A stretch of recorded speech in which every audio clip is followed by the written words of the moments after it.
যারা মিউজিকের উন্মাদনায় মানুষের জীবনকে অতিষ্ঠ করে এরাই কিন্তু একসময় বখাটে হয়, এরা একসময় সন্ত্রাসের পথে পা বাড়ায়। বিধায় এদেরকে থামাতে হবে, সেটি আমাদের সকলের দায়িত্ব।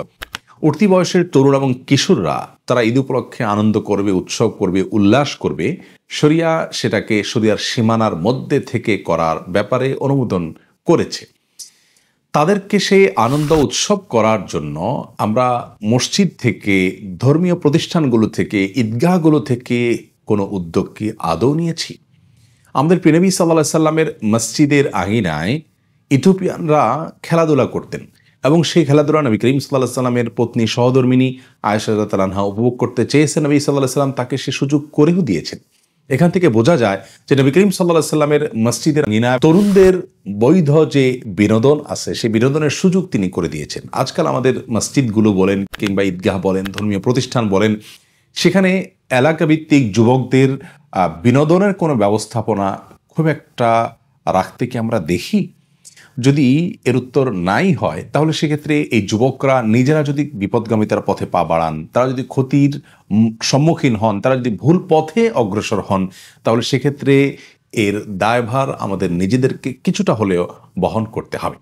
ঈদগুলোর কে কেন্দ্র করে এবং ধর্মীয় উৎসবকে কেন্দ্র করে আমাদের মসজিদগুলো, ঈদগাহগুলোর তরফ থেকে যুবকদের জন্য ঈদকে সুস্থভাবে, সঠিকভাবে উৎসবের মাধ্যমে উদযাপন করার বিভিন্ন আয়োজন আমাদেরকে নিতে হবে। যেমন তাদের জন্য বিভিন্ন ধরনের কম্পিটিশনের অ্যারেঞ্জ থাকতে পারে, বিভিন্ন খেলাধুলার আয়োজন থাকতে পারে শরীয়তের সীমানার মধ্যে থেকে, তাদের জন্য বিনোদনমূলক বিভিন্ন অ্যারেঞ্জমেন্ট থাকতে পারে। অর্থাৎ তাদেরকে এঙ্গেজ করে রাখার ব্যবস্থাপনা মসজিদ থেকে থাকতে হবে।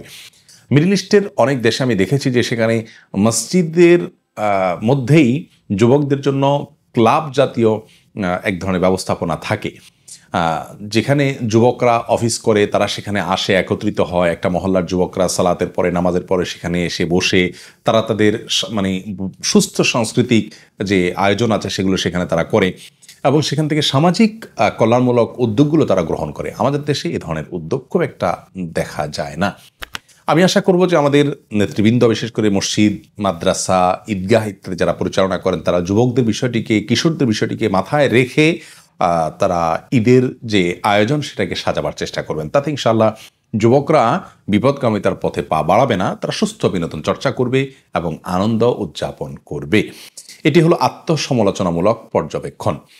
আর দ্বিতীয়ত যে বিষয়টি আমি বলতে চাই তা হলো, আমাদের উঠতি বয়সের যে সমস্ত তরুণ এবং কিশোররা আজ এ সমস্ত পথে পা বাড়াচ্ছে, এটা যে উচ্ছৃঙ্খলতা সেটা বলাই বাহুল্য।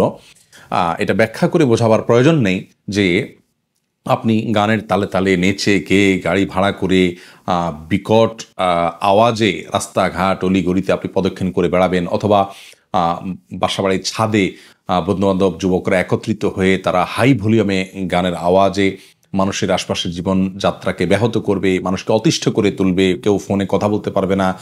আপনি হয়তো আনন্দে উদ্বেলিত, আপনি হয়তো উৎসবে আপনি ভেসে আছেন, কিন্তু একই সময় কোনো মানুষ হয়তো বেদনায় আছেন, তিনি হয়তো এই আওয়াজটা এ মুহূর্তে তার জন্য কষ্টকর হচ্ছে।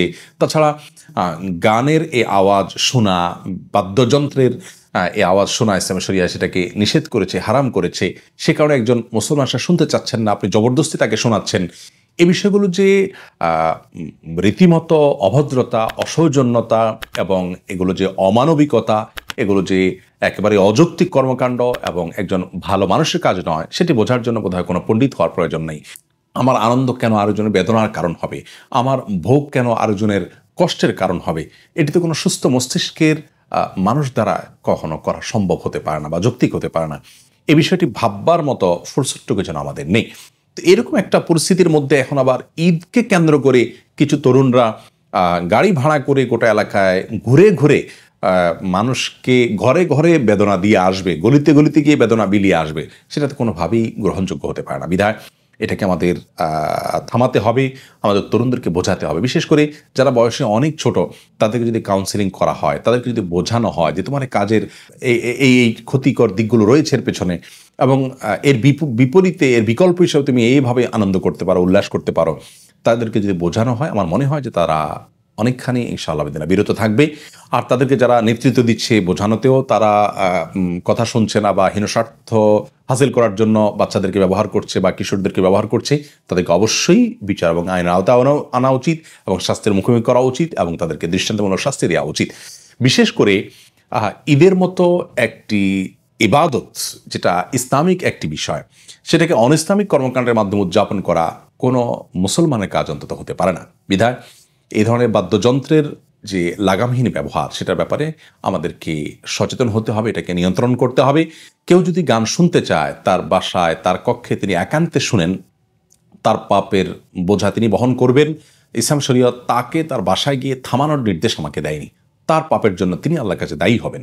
কিন্তু তিনি পাবলিক প্লেসে, রাস্তাঘাটে, গলিতে অলিতে ঘুরে ঘুরে আমাকে গান শুনতে বাধ্য করবেন, এই বর্বরতাকে মেনে নেওয়ার কোনো সুযোগ ইসলাম কেন, কোনো সভ্যতা, কোনো সংস্কৃতি, কোনো কালচার, কোনো সমাজই সেটাকে মেনে নিতে পারে না। বিধায় একজন মুসলমান হিসাবে আমরা অবশ্যই এ ধরনের অপসংস্কৃতি বন্ধ করার জন্য উদ্যোগী হওয়ার আহ্বান রাখবো সমাজ কর্তাদের কাছে, এলাকার গণ্যমান্য মুরব্বীদের কাছে। সেই সাথে প্রথম যে পয়েন্টটি আমি বলেছিলাম যে আমাদের তরুণদের জন্য, কিশোরদের জন্য আমাদের সুস্থ বিনোদন চর্চার মাধ্যম থাকা উচিত, আয়োজন থাকা উচিত। বাংলাদেশে প্রচুর পরিমাণে কিশোর এবং তরুণ রয়েছে, তাদের যে চাহিদা আছে, তাদের যে আপনার বিনোদন এর প্রতি তাদের যে আকর্ষণ আছে, আগ্রহ আছে, সে বিষয়টিকে মাথায় রেখে ঈদ উল ফিতরে শুধুমাত্র ঈদের সালাতের আয়োজনের মধ্যে সীমাবদ্ধ না রেখে ঈদ উল ফিতরের আয়োজনটাকে আরেকটু বড় পরিসরে করে ঈদ উল ফিতরকে কেন্দ্র করে তাদের জন্য প্রত্যেকটা মসজিদ থেকে, প্রতিটা এলাকার যুবকদেরকে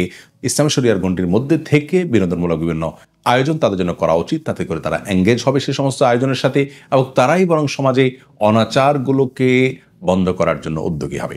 আল্লাহ তাআলা আমাদের সকলকে সুস্থ সুন্দর একটি সমাজ যেন আমরা গঠন করতে পারি সেই তৌফিক দান করুন। যারা এই সমস্ত ডিজে পার্টিতে গা ভাসায়, অভিজ্ঞতা বলে এবং বাস্তবতা হলো যে তারাই এক সময় বখাটে এবং সন্ত্রাসী হওয়ার দিকে পা বাড়ায়।